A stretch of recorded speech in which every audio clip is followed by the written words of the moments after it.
ਤੁਸੀਂ ਦੇਖ ਰਹੇ ਹੋ ਜੀ ਪ੍ਰਾਈਮ ਏਸ਼ੀਆ ਟੀਵੀ। ਮੈਂ ਹਾਂ ਗੁਰਪ੍ਰੀਤ ਸੰਧਾਵਾਲੀਆ ਤੇ ਇਸ ਪ੍ਰੋਗਰਾਮ ਪ੍ਰਾਈਮ ਡਿਸਕਸ਼ਨ 'ਚ ਇਸ ਵਕਤ ਦੀਆਂ ਖਬਰਾਂ ਦੇ ਉੱਪਰ ਆਪਾਂ ਚਰਚਾ ਕਰਾਂਗੇ। ਅੱਜ ਦਾ ਦਿਨ ਬਹੁਤ ਜ਼ਿਆਦਾ ਖਾਸ ਰਿਹਾ ਕਿਉਂਕਿ ਬਹੁਤ ਅਹਿਮ ਘਟਨਾਵਾਂ ਅੱਜ ਦੇ ਦਿਨ 'ਚ ਵਾਪਰੀਆਂ ਨੇ ਤੇ ਸਾਰੇ ਕੁਝ ਦਾ ਸੰਬੰਧ ਜਿਹੜਾ ਉਹ ਕਿਸਾਨੀ ਅੰਦੋਲਨ ਦੇ ਨਾਲ ਆ ਜਾਂ ਜਿਹੜਾ ਦਿੱਲੀ 'ਚ ਇਸ ਵਕਤ ਸੰਘਰਸ਼ ਚੱਲਦਾ ਪਿਆ ਉਹਦੇ ਨਾਲ ਸੰਬੰਧਿਤ ਹੈ। ਇਸ ਵਕਤ ਦੀ ਅਪਡੇਟ ਤੇ ਉਸ ਤੋਂ ਬਾਅਦ ਜਿਹੜੀਆਂ ਘਟਨਾਵਾਂ ਵਾਪਰੀਆਂ ਨੇ ਉਹਨਾਂ ਨਾਲ ਆਉਣ ਵਾਲੇ ਸਮੇਂ 'ਚ ਕੀ ਪ੍ਰਭਾਵ ਪੈ ਸਕਦਾ ਸਾਰਾ ਕੁਝ ਆਪਾਂ ਜਾਣਾਂਗੇ। ਪੰਨ ਸਾਹਿਬ ਕੋਲੋਂ ਬਹੁਤ ਬਹੁਤ ਸਵਾਗਤ ਜੀ। ਸ਼ੁਕਰ। ਹੁਣ ਸਭ ਤੋਂ ਪਹਿਲਾਂ ਜਿਹੜੀ ਅੱਜ ਦੀ ਦੁਪਹਿਰ ਵੇਲੇ ਆਈ ਖਬਰ ਹੈ ਤੇ ਜਿਹਨੇ ਲਗਭਗ ਸਾਰੇ ਪਾਸੇ ਇੱਕ ਤਰ੍ਹਾਂ ਨਾਲ ਸਨਸਨੀ ਫੈਲਾਤੀ ਹੋਈ ਹੈ ਕਿ ਵੀ ਪੰਜਾਬ ਦੇ 5 ਵਾਰ ਦੇ ਮੁੱਖ ਮੰਤਰੀ ਸਰਦਾਰ ਪ੍ਰਕਾਸ਼ ਸਿੰਘ ਬਾਦਲ ਹੋਰਾਂ ਨੇ ਇੱਕ ਬੜੀ ਸਖਤ ਚਿੱਠੀ ਲਿਖੀ ਆ ਸਰਕਾਰ ਨੂੰ ਤੇ ਨਾਲ ਜਿਹੜਾ 2015 'ਚ ਮਿਲਿਆ ਉਹਨਾਂ ਨੂੰ ਪਦਮ ਵਿਭੂਸ਼ਣ ਪੁਰਸਕਾਰ ਸੀਗਾ ਉਹ ਵਾਪਸ ਕਰ ਦਿੱਤਾ। ਇਸ ਸਟੈਪ ਨੂੰ ਕਿੱਦਾਂ ਦੇਖਦੇ ਹੋ ਜੀ? ਪਦਮ ਵਿਭੂਸ਼ਣ ਭਾਰਤ ਦੇ ਜਿਹੜੇ ਸਰਕਾਰੀ ਸਨਮਾਨ ਨੇ ਉਹਨਾਂ 'ਚ ਦੂਸਰੇ ਨੰਬਰ ਦਾ ਜੀ, ਭਾਰਤ ਰਤਨ ਤੋਂ ਬਾਅਦ ਇਹੋ ਹੀ ਆਉਂਦਾ ਜੀ। ਇਹ ਜਦੋਂ ਮਿਲਿਆ ਸੀ ਬੜਾ ਚਾਅ ਸੀ।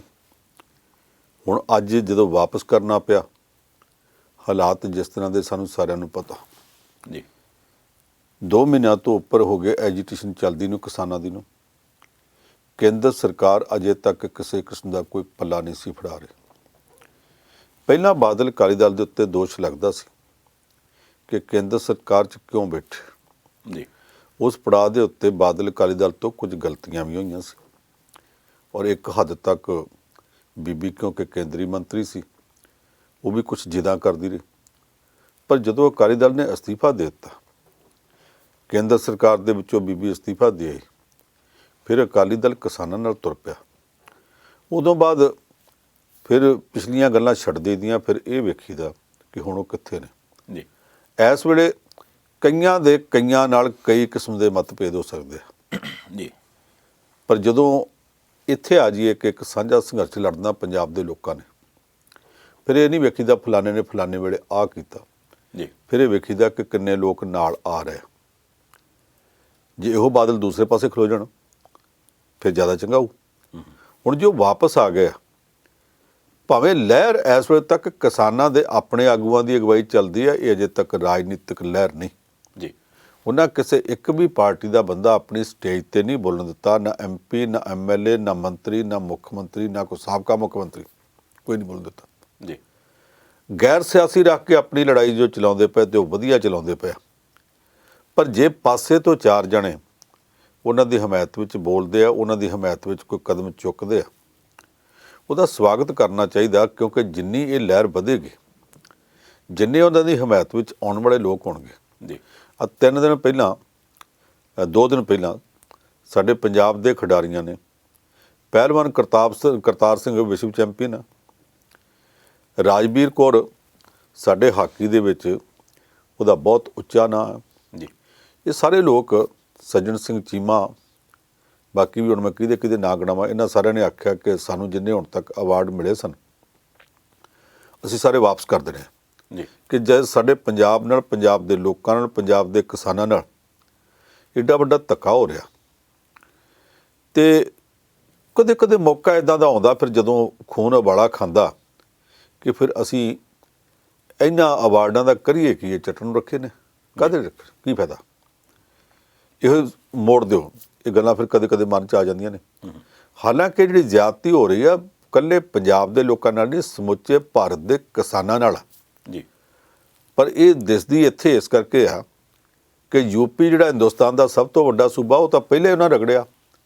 ਜੇ ਰਗੜਿਆ ਨਾ ਹੋਵੇ ਤੇ ਯੂਪੀ 'ਚੋਂ 900 ਨੂੰ ਖਰੀਦਿਆ ਝੋਨਾ ਪੰਜਾਬ ਵਿੱਚ ਆ ਕੇ MSP ਤੇ 1800 ਨੂੰ ਵੇਚ ਕੇ ਤੇ ਦਲਾਲ ਤੇ ਸ਼ੈਲਰਾਂ ਵਾਲੇ ਪੈਸੇ ਕਿੱਦਾਂ ਕਮਾ ਜਾਣ? ਜੀ। ਯੂਪੀ ਤੇ ਪਹਿਲਾਂ ਰਗੜੀ ਪਈ ਹੈ, ਬਿਹਾਰ ਪਹਿਲਾਂ ਰਗੜਿਆ ਪਿਆ। ਪੰਜਾਬ ਨਾਲੋਂ ਕਿਸਾਨਾਂ ਦੀ ਆਮਦਨ, ਜਿਹੜੀ ਮੰਥਲੀ ਆਮਦਨ ਵੀ, ਸਾਲਾਨਾ ਆਮਦਨ ਵੀ ਬਿਹਾਰ 'ਚ ਅੱਧੀ ਹੈ, ਅੱਧੇ ਤੋਂ ਵੀ ਘੱਟ। ਉੱਥੇ ਇਸ ਕਰਕੇ ਅਸਰ ਨਹੀਂ ਪੈ ਰਿਹਾ ਕਿ ਉੱਥੇ ਪਹਿਲੇ ਰਗੜ ਦਿੱਤੇ ਗਏ। ਹੁਣ ਜਿਹੜੇ ਬਾਕੀ ਕਿਤੇ ਕਿਸਾਨ ਮਾੜਾ ਮੋਟਾ ਰੋਟੀ ਖਾਂਦੇ ਦਿਸਦੇ ਸੀ, ਇਹ ਉਹਨਾਂ ਨੂੰ ਵੀ ਰਗੜ ਦੇਣ ਲੱਗੇ। ਉਸ ਮੌਕੇ 'ਤੇ ਜਿਹੜਾ ਵੀ ਕੋਈ ਨਾਲ ਆਉਂਦਾ, ਪੰਜਾਬ ਦੀ ਕੋਈ ਪਾਰਟੀ ਪਾਸੇ ਤੋਂ ਬਿਆਨ ਦੇਣ ਦੀ ਕਹੋ ਜੀ ਸਵਾਗਤ ਹੈ, ਬਸ ਆਪਣੀ ਸਟੇਜ 'ਤੇ ਨਾ ਚੜ੍ਹਨ ਦਿਓ ਜੀ। ਕੋਈ ਲੀਡਰ ਨੇ, ਕੋਈ ਕਲਾਕਾਰ ਨੇ, ਗਾਇਕ ਨੇ, ਨਾਟਕਕਾਰ ਨੇ, ਕਵੀਸ਼ਰ ਨੇ, ਖਿਡਾਰੀ ਨੇ, ਇਹ ਜਿੰਨੇ ਵੀ ਲੋਕ ਆ ਇਹ ਜੇ ਸਪੋਰਟ ਵਿੱਚ ਆ ਕੇ ਕੋਈ ਨਾ ਕੋਈ ਇਹਨਾਂ ਦੀ ਮਦਦ ਵਾਸਤੇ ਇਸ ਤਰ੍ਹਾਂ ਦਾ ਐਲਾਨ ਕਰਦੇ ਆ ਕਿ ਸਾਨੂੰ ਵੀ ਰੋਸ ਹੈ, ਅਸੀਂ ਆਹ ਉਹਦੇ ਛੱਡੇ, ਅਵਾਰਡ ਛੱਡੇ, ਤੇ ਉਹਨਾਂ ਦਾ ਸਵਾਗਤ ਕਰਨਾ ਚਾਹੀਦਾ। ਤੇ ਇਸੇ ਲੜੀ 'ਚ ਵੇਖਣਾ ਚਾਹੀਦਾ ਕਿ ਪਿਛਲੇ ਗਿਲੇ ਸ਼ਿਕਵੇ ਪਿੱਛੇ ਰਹਿ ਗਏ। ਸਾਨੂੰ ਇੱਥੇ ਕਈ ਕਿਸਮ ਦੇ ਇਤਰਾਜ਼ ਹੋ ਸਕਦੇ ਆ ਪ੍ਰਕਾਸ਼ ਸਿੰਘ ਬਾਦਲ 'ਤੇ। ਜੀ ਜਦੋਂ ਭਾਰਤ ਦੇ ਲੋਕ ਪੰਜਾਬ ਤੋਂ ਬਾਹਰਲੇ ਵੇਖਣਗੇ, ਉਹ ਤਾਂ ਇਹ ਵੇਖਣਗੇ ਨਾ 5 ਵਾਰੀਆਂ ਦਾ ਮੁੱਖ ਮੰਤਰੀ, ਜੀ 12 ਵਾਰੀਆਂ ਦਾ MLA, 1957 ਤੋਂ ਲੈ ਕੇ 2020 ਤੱਕ ਇੱਕ ਚੋਣ ਉਹਨੇ ਲੜੀ ਨਹੀਂ 1992 ਵਾਲੀ, ਤੇ ਇੱਕ 1962 ਵਾਲੀ ਹਾਰੀ ਹੈ। ਇਹਨਾਂ ਦੋ ਚੋਣਾਂ ਨੂੰ ਛੱਡ ਦਿਓ ਤਾਂ ਹਮੇਸ਼ਾ ਹੀ ਜਿਹੜਾ ਪੰਜਾਬ ਦੀ ਅਸੈਂਬਲੀ 'ਚ ਰਿਹਾ ਜੀ ਪਿਛਲੇ 63 ਸਾਲਾਂ ਤੋਂ, ਉਹ ਬੰਦਾ ਜੇ ਅੱਜ ਛੱਡਦਾ 53 ਸਾਲ ਉਹ ਅਸੈਂਬਲੀ ਵਿੱਚ ਰਿਹਾ, ਉਹਦਾ ਬਾਹਰ ਆਂਧਰਾ ਦੇ ਲੋਕਾਂ ਤੇ, ਕੇਰਲਾ ਦੇ ਲੋਕਾਂ ਤੇ, ਉੜੀਸਾ ਤੇ ਕਰਨਾਟਕਾ ਦੇ ਲੋਕਾਂ ਤੇ, ਜੀ ਉਹਨਾਂ ਸਾਰਿਆਂ ਤੇ ਜਿਹੜਾ ਅਸਰ ਪੈਂਦਾ ਉਹ ਭਾਜਪਾ ਜਾਣਦੀ ਹੈ। ਜੀ ਇਸ ਕਰਕੇ ਜੇ ਪ੍ਰਕਾਸ਼ ਸਿੰਘ ਬਾਦਲ ਨੇ ਅਸਤੀਫਾ ਦਿੱਤਾ, ਉਸ ਅਸਤੀਫੇ ਨੂੰ ਵੈਲਕਮ ਕਰਨਾ ਚਾਹੀਦਾ। ਹੁਣ ਤਾਂ ਪਤਾ ਲੱਗਾ ਕਿ ਸੁਖਦੇਵ ਸਿੰਘ ਢੀਂਡਸਾ ਵੀ ਅੱਜ ਅਸਤੀਫਾ ਦੇਣ ਲੱਗੇ। ਜੀ ਜੀ ਸੌਰੀ, ਅਸਤੀਫਾ ਨਹੀਂ, ਜਿਹੜਾ ਅਵਾਰਡ ਵਾਪਸ ਕੀਤਾ, ਪਦਮ ਭੂਸ਼ਣ ਇਹਨਾਂ ਪਦਮ ਵਿਭੂਸ਼ਣ ਵਾਪਸ ਕੀਤਾ, ਉਹਦੇ ਕੋਲ ਪਦਮ ਭੂਸ਼ਣ ਉਹਨੇ ਵਾਪਸ ਕਰਨਾ। ਜੀ ਪਦਮ ਭੂਸ਼ਣ ਹੈ ਕਿ ਉਹਦੇ ਕੋਲ ਪਦਮ ਭੂਸ਼ਣ ਜੋ ਵੀ ਹੈ ਉਹਨੇ ਵੀ ਵਾਪਸ ਕਰਨਾ, ਕਹਿਤਾ ਉਹਨਾਂ ਵੀ ਕਰ ਦੇਣ ਲੱਗੇ। ਜੀ ਜੀ ਬਾਕੀ ਵੀ ਜਿਹੜਾ ਕੋਈ ਕਰਦਾ ਨਾ, ਇਸ ਵੇਲੇ ਕਿਸੇ ਦੇ ਕੋਈ ਕਿੰਤੂ ਪਰੰਤੂ ਨਹੀਂ ਹੋਣਾ ਚਾਹੀਦਾ। ਕੋਈ 2 ਕਦਮ ਵੀ ਨਾਲ ਚੱਲਣ ਨੂੰ ਤਿਆਰ ਹੋਵੇ, ਇਸ ਲਹਿਰ ਦਾ ਸਾਥ ਦੇਣ ਨੂੰ ਤਿਆਰ ਹੋਵੇ। ਜੀ ਮੈਂ ਤਾਂ ਕੱਲ੍ਹ ਵੇਖਿਆ ਰਾਜਸਥਾਨ ਦੇ ਵਿੱਚੋਂ ਜਿਹੜੀ RSS ਦੀ ਕਿਸਾਨ ਜਥੇਬੰਦੀ ਹੈ, ਉਹਨਾਂ ਦੇ 2 ਲੀਡਰਾਂ ਨੇ ਉੱਥੋਂ ਅਸਤੀਫੇ ਦੇ ਦਿੱਤੇ, RSS ਤੋਂ ਵੀ ਤੇ ਉਹਨਾਂ ਦੀ ਕਿਸਾਨ ਜਥੇਬੰਦੀ ਤੋਂ ਵੀ। ਜੀ ਜੀ ਤੇ ਇਸ ਸੰਘਰਸ਼ ਵਿੱਚ ਨਾਲ ਤੁਰ ਪਏ ਆ। ਅਸੀਂ ਪਿਛਲਾ ਵੇਖਾਂਗੇ ਕਿ ਪਿਛਲੇ 20 ਸਾਲਾਂ ਤੋਂ RSS ਦੇ ਨਾਲ ਸਨ। ਅਸੀਂ ਇਹ ਵੇਖਾਂਗੇ ਕਿ ਸਵੇਰ ਦਾ ਭੁੱਲਿਆ ਸ਼ਾਮ ਨੂੰ ਨਾਲ ਆ ਗਿਆ, ਤੇ ਚਲੋ ਵੈਲਕਮ ਕਰੋ। ਇਸ ਮੌਕੇ ਜਿੰਨੀਆਂ ਬਾਹਾਂ ਨਾਲ ਜੁੜਦੀਆਂ, ਜਿੰਨੇ ਸਿਰ ਨਾਲ ਜੁੜਦੇ ਆ, ਉਹਨਾਂ ਸਾਰਿਆਂ ਨੂੰ ਵੈਲਕਮ ਕਰਨਾ ਚਾਹੀਦਾ। ਇਸ ਕਰਕੇ ਇਸ ਪਦਮ ਵਿਭੂਸ਼ਣ ਬਾਦਲ ਸਾਹਿਬ ਵੱਲੋਂ ਜਿਹੜਾ ਮੋੜਿਆ ਗਿਆ, ਉਹਦਾ ਵੀ ਸਵਾਗਤ ਕਰਨ 'ਚ ਕੋਈ ਹਰਜ ਨਹੀਂ ਹੋਣਾ ਚਾਹੀਦਾ। ਜੀ ਚੰਗਾ ਹੋਇਆ। ਨਹੀਂ, ਪਰ ਆਪਾਂ ਤਾਂ ਚਲੋ ਅੰਦੋਲਨ ਦੇ ਹਿਸਾਬ ਨਾਲ ਕਹਿੰਦੇ ਆ ਵੀ ਚੰਗਾ ਹੋਇਆ, ਕਿਉਂਕਿ ਬਾਦਲ ਸਾਹਿਬ ਨੇ ਸਪੋਰਟ ਕੀਤਾ। ਪਰ ਨਾਲ ਜਿਹੜੀ ਪੰਜਾਬ ਦੀ ਭਾਜਪਾ ਵਾਲੀ ਲੀਡਰਸ਼ਿਪ ਹੈ, ਜਿਹੜੇ ਬਾਦਲ ਸਾਹਿਬ ਦੇ ਵੇਲੇ ਤੋਂ ਨਾਲ ਤੁਰੇ ਆਉਂਦੇ ਬਜ਼ੁਰਗ ਲੀਡਰ ਨੇ, ਜਿਹੜੇ ਕਿ ਸਰਦਾਰ ਸੁਖਬੀਰ ਸਿੰਘ ਬਾਦਲ ਸਾਹਿਬ ਦੀ ਪ੍ਰਧਾਨਗੀ ਦਾ ਕਰਕੇ ਇੱਕ ਚੀਚੀਆਂ ਲੈਂਦੇ ਸੀ ਪਿਛਲੇ ਦਿਨਾਂ 'ਚ, ਜਦੋਂ ਅਕਾਲੀ ਦਲ ਵੱਲੋਂ ਇੱਕ ਬਿਆਨ ਆਉਂਦਾ ਸੀ ਤੇ 2 ਬਿਆਨ ਇਹ ਦਿੰਦੇ ਸੀ ਵਿਰੋਧ ਦੇ ਵਿੱਚ। ਉਹ ਵੀ ਅੱਜ ਸਗੋਂ ਕਹੀ ਜਾਂਦੇ ਜੀ ਬਹੁਤ ਮੰਦਭਾਗਾ ਆ, ਸਰਕਾਰ ਨੂੰ ਇਹਨਾਂ ਨਹੀਂ ਸੀ ਡਿਲੇ ਕਰਨਾ ਚਾਹੀਦਾ, ਸਾਨੂੰ ਬੜਾ ਦੁੱਖ ਹੋਇਆ ਬਾਦਲ ਸਾਹਿਬ ਨੇ ਇਹ ਸਟੈਪ ਚੁੱਕਿਆ। ਇਹ ਭਾਜਪਾ ਦੀ ਜਿਹੜੀ ਪੰਜਾਬ ਵਾਲੀ ਲੀਡਰਸ਼ਿਪ, ਮੇਰੇ ਖਿਆਲ ਨਾਲ ਉਹਨਾਂ ਨੂੰ ਤਾਂ ਇੱਕ ਤਰ੍ਹਾਂ ਨਾਲ ਚਾਨਣ ਹੋ ਗਿਆ ਕਿ ਨਹੀਂ? ਪੰਜਾਬ ਦੀ ਭਾਜਪਾ ਲੀਡਰਸ਼ਿਪ ਜਿਹੜੀ ਆ ਪਿਛਲੇ 6 ਦਿਨ ਤੋਂ ਥੋੜ੍ਹਾ ਮੋੜਾ ਕੱਟ ਰਹੀ ਹੈ। ਜੀ ਪਹਿਲਾਂ ਇਹ ਸਾਰਾ ਮੋੜਾ ਕਦੋਂ ਕੱਟਣਾ ਸ਼ੁਰੂ ਕੀਤਾ? ਸਰਜੀਤ ਕੁਮਾਰ ਜਿਆਣੀ ਦਾ ਜਿਹੜਾ ਬਿਆਨ ਆਇਆ ਜੀ, ਤੇ ਉਹਦੇ ਤੋਂ ਪਹਿਲਾਂ 2 ਇਹਨਾਂ ਦੇ ਪੰਜਾਬ ਲੈਵਲ ਦੇ RSS ਨਾਲ ਜੁੜੇ ਹੋਏ ਨੇਤਾਵਾਂ ਦੇ ਬਿਆਨ ਆਏ ਜੀ ਕਿ ਅਸੀਂ ਇਹਦੇ ਖਿਲਾਫ ਹੈ, ਜੋ ਕੁਝ ਕੇਂਦਰ ਸਰਕਾਰ ਕਰਦੀ ਹੈ, ਅਸੀਂ ਕਿਸਾਨਾਂ ਨਾਲ। ਉਸ ਤੋਂ ਬਾਅਦ ਮੋੜਾ ਕੱਟਣਾ ਸ਼ੁਰੂ ਹੋਇਆ। ਫਿਰ ਇਹ ਕਹਿਣਾ ਸ਼ੁਰੂ ਕੀਤਾ ਕਿ ਕਿਸਾਨਾਂ ਦੀਆਂ ਮੰਗਾਂ ਜਾਇਜ਼, ਅਸੀਂ ਵੀ ਸਰਕਾਰ ਨਾਲ ਗੱਲ ਕਰਾਂਗੇ, ਪਰ ਐਜੀਟੇਸ਼ਨ ਨਹੀਂ ਕਰਨੀ ਚਾਹੀਦੀ ਹੈ, ਜੋ ਹੁੰਦਾ ਗਲਤ ਹੈ। ਉਸ ਤੋਂ ਬਾਅਦ ਫਿਰ ਇੱਥੇ ਆ ਗਏ ਕਿ ਜੋ ਵੀ ਹੈ ਜੀ, ਫਿਰ ਐਜੀਟੇਸ਼ਨ ਦੀ ਗੱਲ ਛੱਡਤੀ, ਕੇਂਦਰ ਸਰਕਾਰ ਨੂੰ ਅਸੀਂ ਵੀ ਜੋੜ ਦਿਆਂਗੇ, ਲੋਕਾਂ ਦੇ ਜਿਹੜੀਆਂ ਮੰਗਾਂ 'ਤੇ ਵਿਚਾਰ ਹੋਣੀ ਚਾਹੀਦੀ ਹੈ। ਇੱਕ ਮਸਲਾ ਵਿਚਾਲੇ ਆ ਗਿਆ ਖਾਲਿਸਤਾਨ ਦਾ, ਜੀ ਇੱਕ ਆ ਗਿਆ ਕਿ ਕਿਸਾਨ ਨਹੀਂ ਦਲਾਲ ਐਜੀਟੇਸ਼ਨ ਕਰਦੇ। ਜੀ ਹਾਂ, ਜਿਹੜੀਆਂ ਗੱਲਾਂ ਆਖੀਆਂ ਗਈਆਂ, ਇਹਨਾਂ ਦੇ ਵਿਰੋਧ ਵਿੱਚ ਪੰਜਾਬ ਦੇ ਕਈ ਭਾਜਪਾ ਲੀਡਰ ਬੋਲੇ। ਮਾਸਟਰ ਮੋਹਨ ਲਾਲ ਨੇ ਆਖਿਆ ਕਿ ਇੱਦਾਂ ਦੀਆਂ ਗੱਲਾਂ ਨਹੀਂ ਕਰਨੀਆਂ ਚਾਹੀਦੀਆਂ। ਲక్ష్ਮੀ ਕਾਂਤਾ ਚਾਵਲਾ ਨੇ ਆਖਿਆ। ਲక్ష్ਮੀ ਕਾਂਤਾ ਚਾਵਲਾ ਨੂੰ ਕਿਸੇ ਵਕਤ ਭਾਜਪਾ 'ਚ ਬੜੇ ਹਾਰਡ ਲਾਈਨਰ ਗਿਣਿਆ ਜਾਂਦਾ ਸੀ, ਸਖਤ ਸੁਭਾਅ।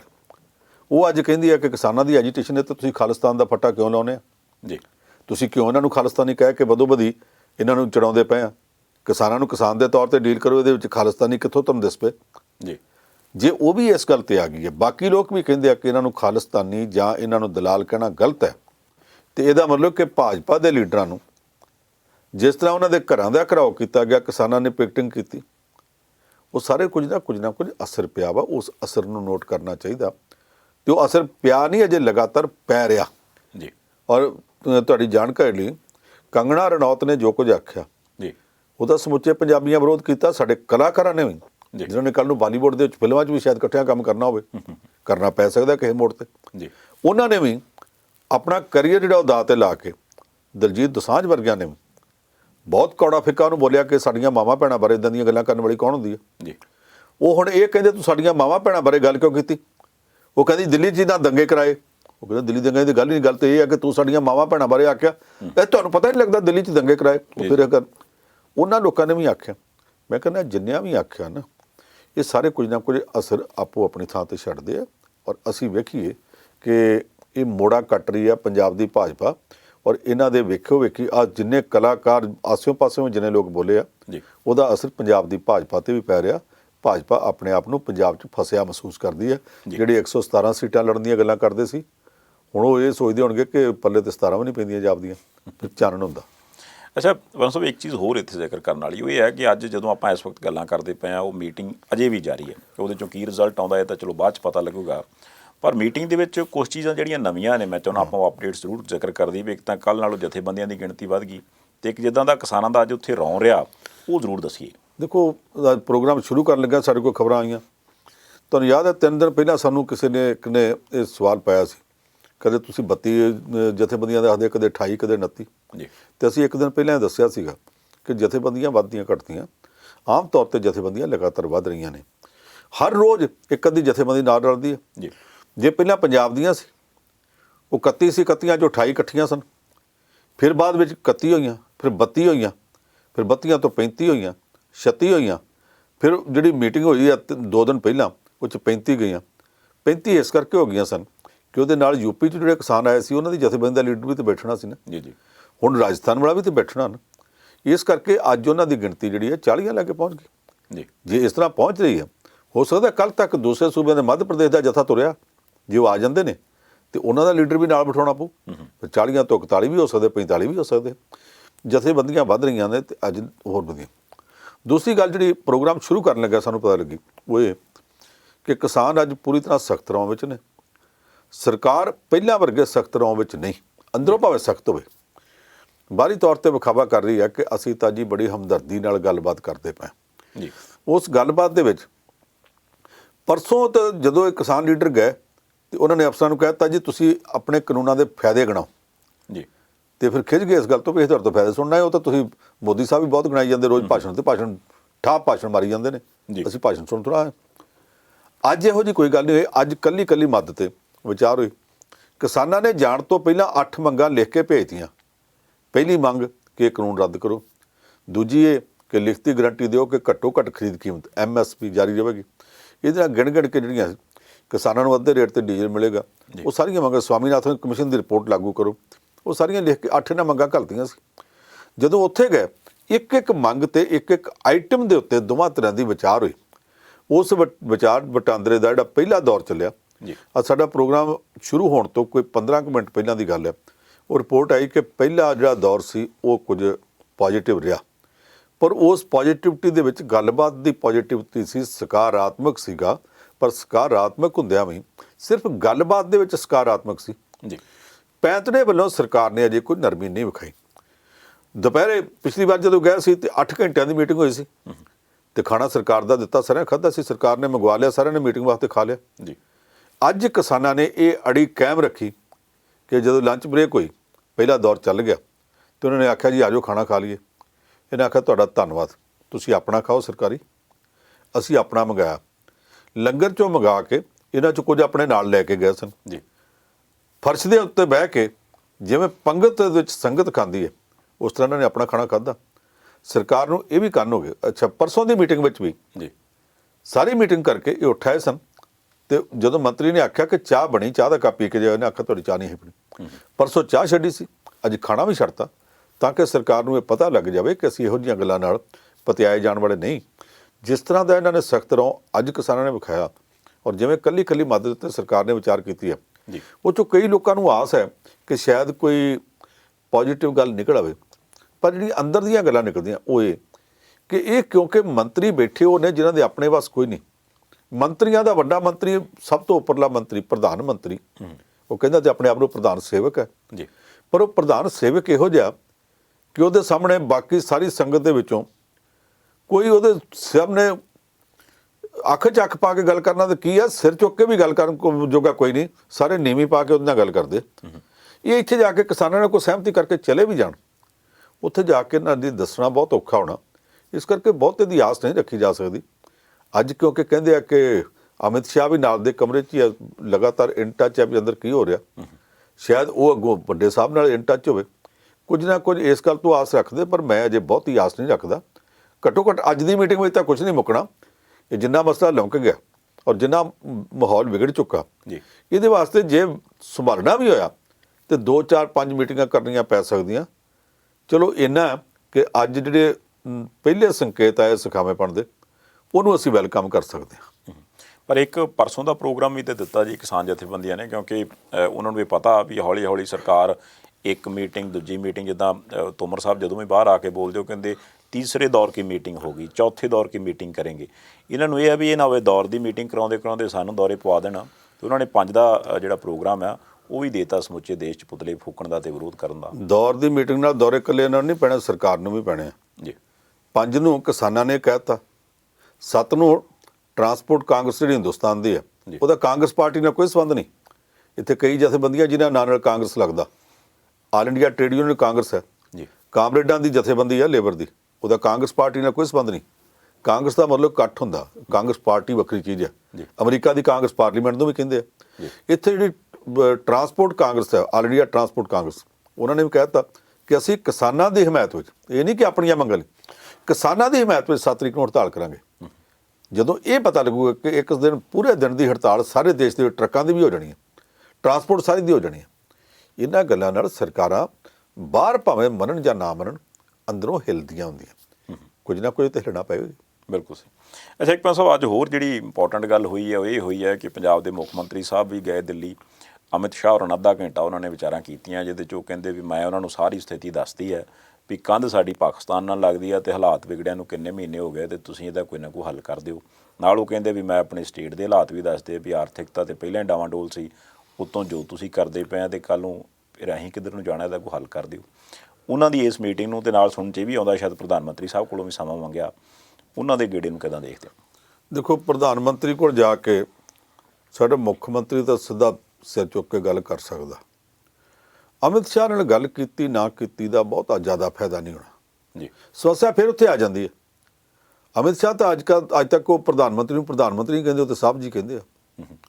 ਉੱਥੇ ਜੋ ਕੁਝ ਉਹਨਾਂ ਨੇ, ਕਿਸੇ ਨੇ ਵੀ ਜਾ ਕੇ ਅੱਗੇ ਇਹ ਨਹੀਂ ਦੱਸਣਾ ਕਿ ਕੈਪਟਨ ਅਮਰਿੰਦਰ ਸਿੰਘ ਨੇ ਆਹ ਆਖਿਆ ਕਿ ਪੰਜਾਬ ਦੇ ਲੋਕ ਆਹ ਚਾਹੁੰਦੇ ਆ। ਜੀ। ਅਸਲੀ ਗੱਲ ਤੇ ਉਹ ਹੋਣੀ ਹੈ ਜਿਹੜੀ ਕੈਪਟਨ ਅਮਰਿੰਦਰ ਸਿੰਘ ਨੇ ਆਪ ਜਾ ਕੇ ਪ੍ਰਧਾਨ ਮੰਤਰੀ ਨੂੰ ਕਹਿਣੀ ਹੈ। ਟਾਈਮ ਮੰਗਿਆ, ਜੋ ਟਾਈਮ ਮਿਲ ਜਾਵੇ ਤੇ ਠੀਕ ਆ। ਅਮਿਤ ਸ਼ਾਹ ਕੋਲ ਜਾ ਕੇ ਗੱਲ ਕਹੀ, ਅਗਲੇ ਪਾਸੇ ਪ੍ਰਧਾਨ ਮੰਤਰੀ ਤੱਕ ਜਾਂਦਿਆਂ ਜਾਂਦਿਆਂ ਅਵਲ ਤਾਂ ਚਵਾਨੀ ਰਹਿ ਜਣੀ, ਇਹਦੇ ਵੱਧ ਤੋਂ ਵੱਧ ਢੇਲੀ ਰਹਿ ਜੂਗੀ, 12 ਨੇ ਨਹੀਂ ਹੋਣ ਲੱਗੀ। ਫਿਰ ਵੀ ਇਹ ਚੰਗੀ ਗੱਲ ਹੈ ਕਿ ਜਦੋਂ ਇੱਧਰ ਕਿਸਾਨਾਂ ਦੀ ਤੇ ਸਰਕਾਰ ਦੀ ਮੀਟਿੰਗ ਰੱਖੀ ਹੋਈ ਸੀ ਅੱਜ ਜੀ, ਉਸ ਮੀਟਿੰਗ ਤੋਂ ਐਨ ਪਹਿਲਾਂ ਗ੍ਰਹਿ ਮੰਤਰੀ ਨੇ ਟਾਈਮ ਦੇ ਦਿੱਤਾ ਤੇ ਦੋਵੇਂ ਜਣੇ ਮਿਲੇ ਨੇ। ਇਹਨਾਂ ਦੇ ਮਿਲਣ ਨਾਲ ਘੱਟੋ ਘੱਟ ਕੁਝ ਮੁੱਦਿਆਂ ਦੇ ਉੱਤੇ ਤਾਂ ਵਿਚਾਰ ਹੋਈ ਹੋਵੇਗੀ ਜੀ। ਇਹ ਤਾਂ ਨਹੀਂ ਕਿ ਦੋਵੇਂ ਚਾਹ ਪੀ ਕੇ ਤੇ ਹੱਥ ਮਿਲਾ ਕੇ ਉੱਠ ਗਏ ਹੋਣਗੇ। ਇੱਕੋ ਮੁੱਦਾ 100 ਮੁੱਦਿਆਂ ਦਾ ਮੁੱਦਾ, ਉਹਦੇ ਉੱਤੇ ਵਿਚਾਰ ਹੋਣੀ ਸੀ। ਇਹਨਾਂ ਨੇ ਆਪਣੀ ਗੱਲ ਕਹੀ ਆ, ਉਸ ਗੱਲ ਦਾ ਵੱਧ ਅਸਰ ਪਵੇ ਘੱਟ ਅਸਰ ਪਵੇ, ਕਿੰਨਾ ਅਸਰ ਕਬੂਲ ਹੈ, ਅਸਰ ਤਾਂ ਕੁਝ ਨਾ ਕੁਝ ਪੈਂਦਾ। ਜਦੋਂ ਕਹਿੰਦੇ ਕੋਈ ਅਸਰ ਨਹੀਂ, ਅਸਰ ਉਦੋਂ ਵੀ ਪੈ ਰਿਹਾ, ਭਾਵੇਂ ਬਾਅਦ 'ਚ ਕਹਿਣ ਸਾਡੇ ਤੇ ਕੀ ਅਸਰ ਪੈਂਦਾ, ਪਰ ਜ਼ਿਕਰ ਦੇ ਕਾਬਲ ਅਸਰ ਤਾਂ ਪੈਂਦਾ ਵਾ। ਕੁਛ ਨਾ ਕੁਛ ਜ਼ਿਕਰ ਤਾਂ ਉਹਨਾਂ ਨੂੰ ਕਰਨਾ ਪਊ ਜੀ। ਪਰ ਸਾਹਿਬ ਤੁਸੀਂ ਆਏ, ਸਮਾਂ ਕੱਢਿਆ ਜੀ, ਬਹੁਤ ਧੰਨਵਾਦ ਜੀ, ਸ਼ੁਕਰੀਆ। ਤੇ ਇਸ ਦੇ ਨਾਲ ਹੀ ਇਸ ਪ੍ਰੋਗਰਾਮ ਨੂੰ ਅਸੀਂ ਇੱਥੇ ਹੀ ਸਮਾਪਤ ਕਰਦੇ ਹਾਂ ਜੀ। ਆਸ ਕਰਦੇ ਹਾਂ ਕਿ ਅੱਜ ਦੀ ਜਿਹੜੀ ਮੀਟਿੰਗ ਹੈ ਕੋਈ ਨਾ ਕੋਈ ਪੋਜ਼ੀਟਿਵ ਇਸ਼ਾਰਾ ਜਿਹੜਾ ਹੈ ਉਹ ਜ਼ਰੂਰ ਦੇਵੇ, ਕਿਉਂਕਿ ਇਸ ਵਕਤ ਪੋਜ਼ੀਟਿਵਿਟੀ ਦੀ ਬਹੁਤ ਲੋੜ ਹੈ। ਦੇਖਦੇ ਰਹਿਣਾ ਪ੍ਰਾਈਮ ਏਸ਼ੀਆ TV, ਤੁਹਾਡਾ ਆਪਣਾ, ਤੁਹਾਡੇ ਲਈ।